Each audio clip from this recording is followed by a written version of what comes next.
everybody, Thomas Locos here, and welcome back to the railway. Welcome back to another review. Today I'm looking at another wagon. Now I say that because I actually don't know what the company actually is. One, because it doesn't specify it, and two, I can't remember which company actually bought it from, which is different. But anyway, today's wagon is this, and this is a Smith Bros 5-plank open wagon. And as you can see, it's hang on a minute. There you go. I got this for £4. Yeah, this was from the Great Electric Train Show. So yeah, I mean, I've got no idea which company it's from. The only thing which I think, looking at the sticker that I bought here and looking at other accessories that I bought, I think this might have come from the Commandments, possibly. Yeah, Commandments shop or something. I can't remember. But yeah, that's as close as I can think it is what the company is. But I mean, it's really, at the end of the day, it's just another wagon from another company that's not, I guess, not that well known. But yeah, anyway. But anyway, there's another open wagon, and especially a 5-plank wagon, which I haven't got that many of, only a couple. So this will be nice to see one of these, especially a new one-ish, I think, depending on which era this is from. It could be new, or just could be just a slightly older one, but I don't actually know. But anyway, let's take it out of the box, and we'll get started on the review. Okay, so there is the box with the wagon inside it, so let's take it out of its box. And to help me that, I have got a small knife here. Obviously, it does say in the box, don't let anyone under 3 years old. Oh right, yeah. Not suitable for under 3 years old, and please, if you're under 14 years old, please do not use a knife either. But because I'm not that age, I can use this. It's pretty much just. Oh no, I'll just go from the back.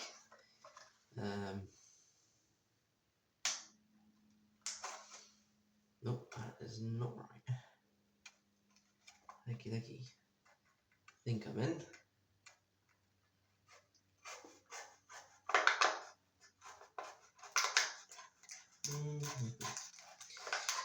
Just cutting my way through a model railway box, and then just down here.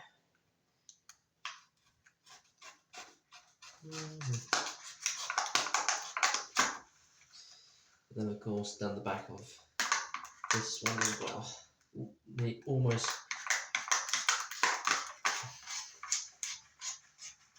Let's see if that does. Aha! I'm in the back of the box, and the wagon should come up now. There we go, and it's out. Right, I'll put that over there for later use. I'll just put the cover back on the knife there. And put that to one side, and here is the wagon.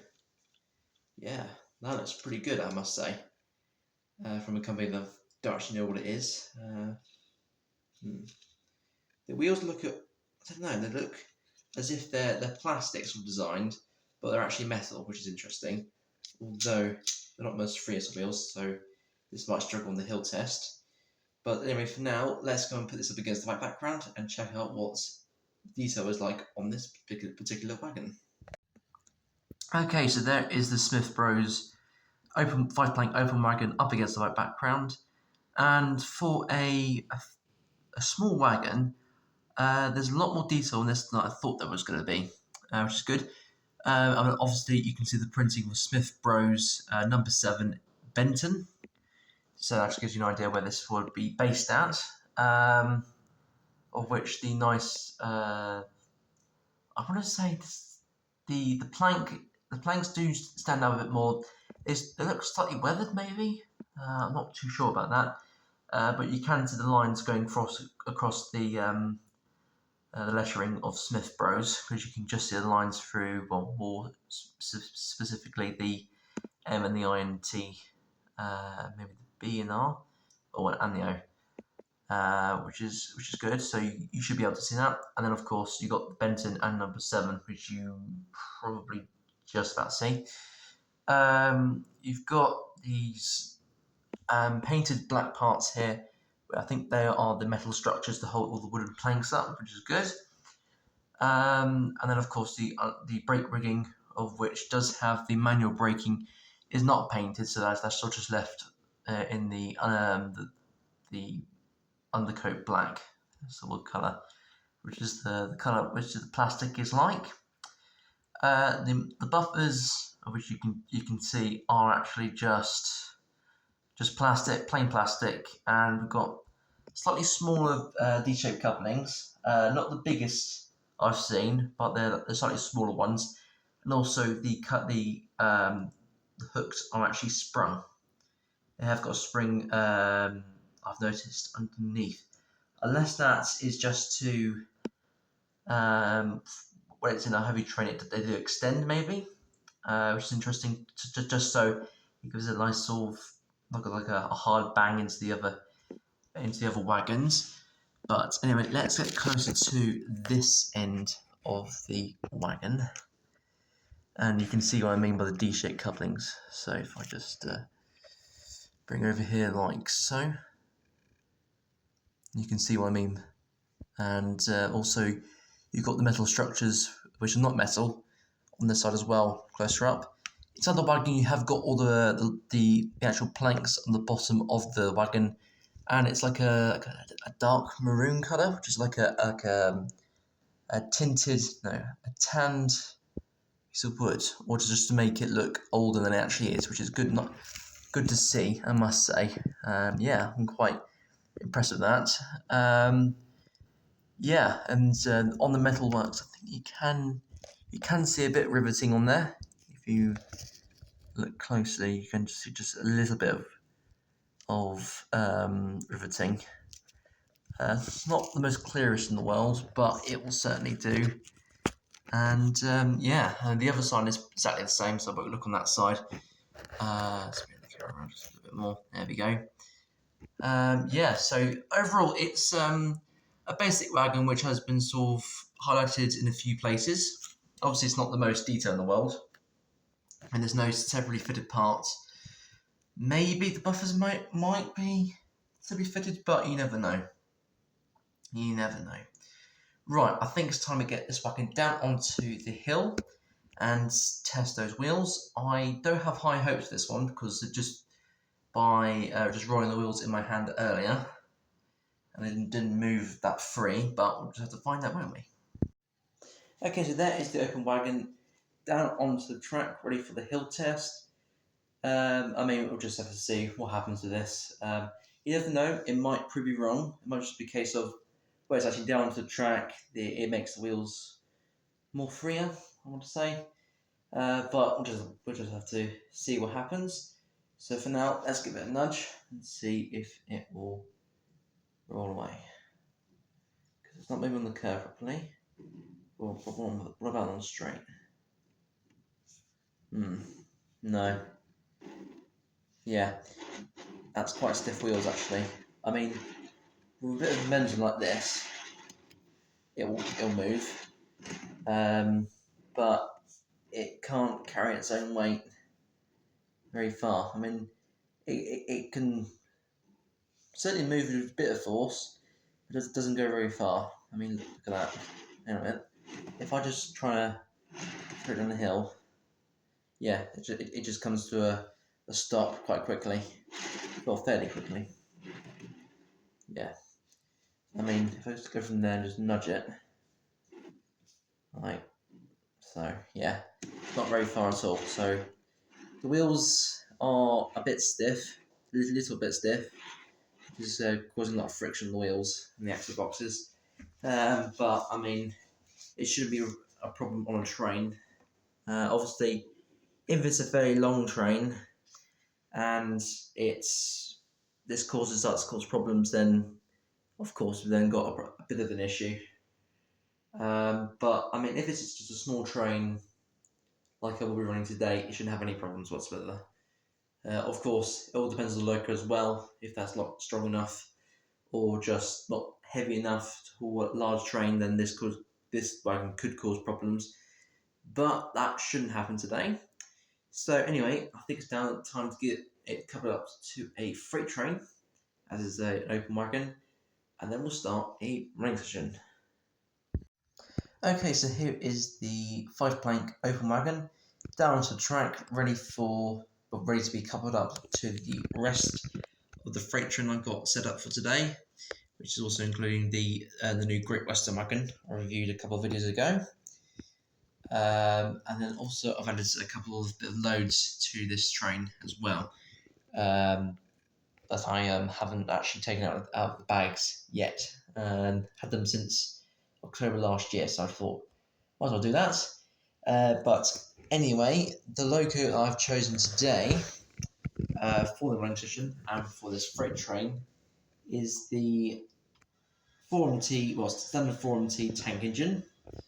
As I thought, might as well do a BR running session, as it's not really like a private company one, but I thought it probably looked best with a BR loco, so I've chosen this one, and this is 80061, and I've also got other BR locos running today, but I'll show you a bit later. Well, I mean, X grouping and BR locos. But anyway, for now, let's get the loco coupled up to the wagon and see how well those couplings work. Okay, let's start backing the loco up to the wagon. Yeah.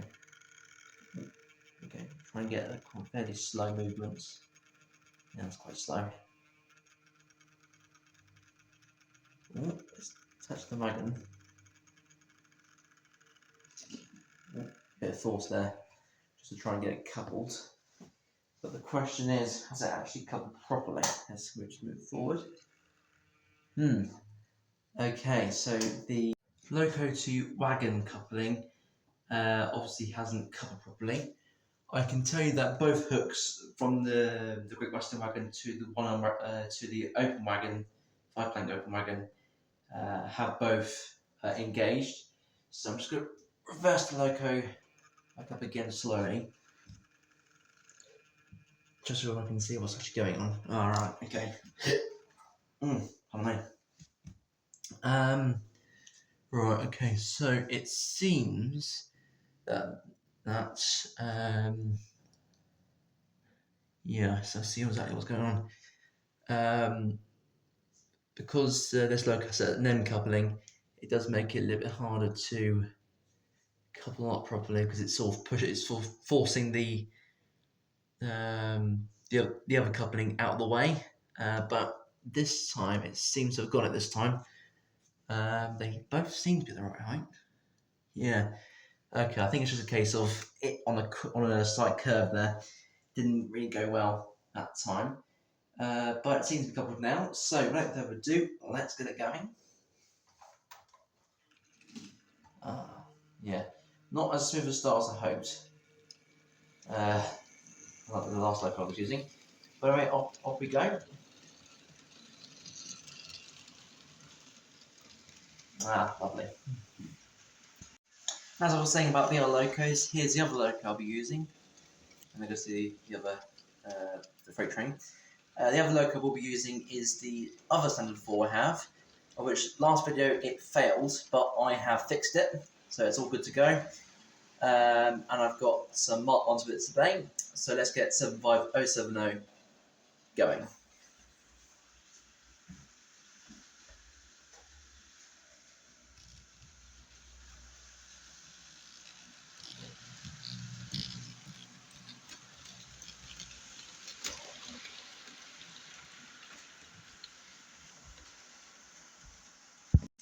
And then on the fourth one, I have gone with a X grouping loco, and that is the Princess Royal locomotive. And this one is Princess Margaret Rose, number 46203. And I've got the Pullmans plus one Mark 1 for it today. So without any further ado, let's get Princess Muppet Rose on her way.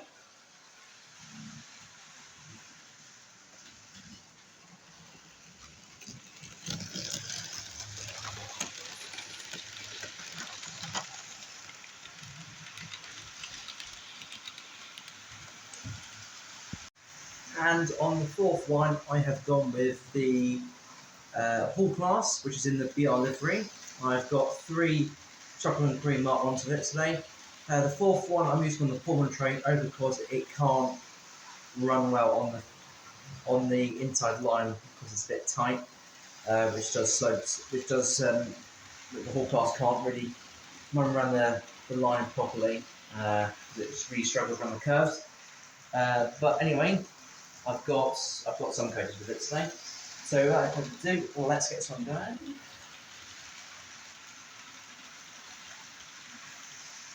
Yeah, it's much better slow start. Right. And off she goes. Oh. Enjoy this running session.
Okay, so after a very good relation with just one or two derailments here and there, I don't know what caused that. I think it's just a slight track movement. But yeah, that was pretty much it. But I mean, yeah, I'm quite impressed with these Locos. I mean, they're all good runners. I mean, probably the only one that's not the best runner is obviously the 75070, because that's got like a small crack in one of its cogs, which does make a bit of a ticking noise and a bit of stuttering at a slower speed. But I mean, that's easy to replace, but obviously might want to get round to it. But at least it still runs. I mean, here it goes. Here it goes now. There it goes. Yes. So after that, it's been quite a good mission. Yes. But anyway, that's all I have got time for today. So if you enjoyed today's video, please like and subscribe to keep the channel going. And if you have any queries or questions about today or anything else, please do put down in the comments below. And for now, I shall see you next time for some more reviews and videos. We'll wait for the freight train to come around with the new wagon for today. Here it comes. So for now, I shall see you next time for some more videos and reviews. What the previous thing?